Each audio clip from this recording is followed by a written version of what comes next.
সময়কার ডাকসাইটে সুন্দরী নায়িকা হিসেবে নাম ছিল তার। চলচ্চিত্রের দুনিয়ায় তো বটেই, সিনেমা প্রেমী মানুষ তার রূপ ও গুণ দুয়েরই মুগ্ধতায় মগ্ন ছিলেন। 1944-এ সন্ধি ছবিতে তার আত্মপ্রকাশ বক্স অফিসে সাড়া ফেলে দেয়। বহু প্রশংসিত হয় তার অভিনয়। তিনি পান BFG এর সেরা অভিনেত্রীর সম্মান। সুমিত্রা দেবী বীরভূমের সিউড়িতে জন্ম 1923-এ। 1956-য় ব্লকবাস্টার সাহেব বেবি গোলামে তার অভিনয় ভোলার নয় বলেই বিশেষজ্ঞদের মত। ছবিটি সে সময়ের দুর্দান্ত বক্স অফিস হিট। এরা তো সবাই তোমার শালাবাবু বলেই ডাকে। তোমার নামটা কি? আমাকে সবাই ভূতনাথ বলেই জানে। তা না হয় হলো, কিন্তু তোমার আসল নামটা কি? এসো। আগে আমার আসল নাম শ্রী অতুল চন্দ্র চক্রবর্তী। আপনি আমাকে ভূতনাথ বলেই ডাকবেন। তা বেশ, তোমাকে আমি ভূতনাথ বলেই ডাকবো। সম্পর্কে তো আমি বড়, আর তুমি আমাকে বৌঠান বলেই দেখো, কেমন? আচ্ছা। চিন্তা মা, ভূতনাথের জন্য খাবার নিয়ে আয়। না না, এখন আমি খাবো না। সে কি, সারাদিন খেটে খুটে আসছো, একটু কিছু মুখে দাও। তীরন্দাজ এই দুনিয়ায় আড়াল থেকে তীর চালায়,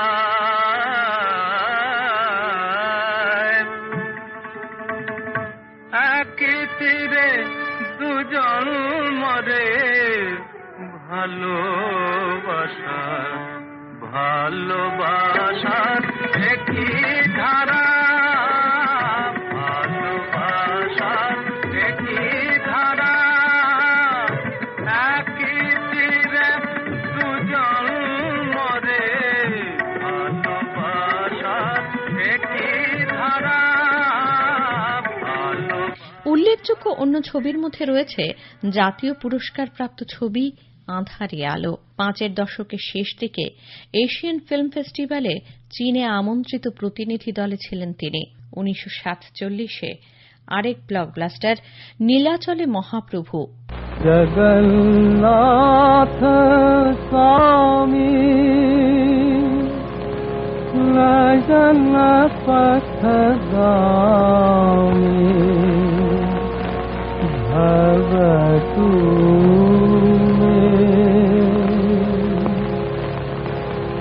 ভুজে সব্য বেনু শিরসি শিখি পুচ্ছং কটি তটে দুকুলং নেত্রান্ত সহচর কটাক্ষং বিদধতে সদা শ্রীমদ্বৃন্দাবন বসতি লীলা পরিচলো জগন্নাথ স্বামী নয়ন পথগামী ভবতু মে। এই নাও মা তোমার নিম কাঠ। নিম কাঠ? হ্যাঁ নিম কাঠ। তাই নিম কি হবে? কি জানে, ওকে জিজ্ঞাসা করো। গৌরাঙ্গ মূর্তি তো হবে গো, গৌরাঙ্গ মূর্তি। বাড়িতে একটা নিম গাছ রয়েছে, ওর থেকে একটা ডাল ভেঙে দিলেই তো হয়। বলে একটা কুড়ি নিয়ে নিতে পারো। ওই একটা ডাল কেন, গাছটাকে আমি শেষ করে দিই। এত রাগ করছো কেন? বাড়ির নিম গাছের একটা ছোট ডালও যদি ভেঙে যায়, ভীষণ কেঁদে ওঠে।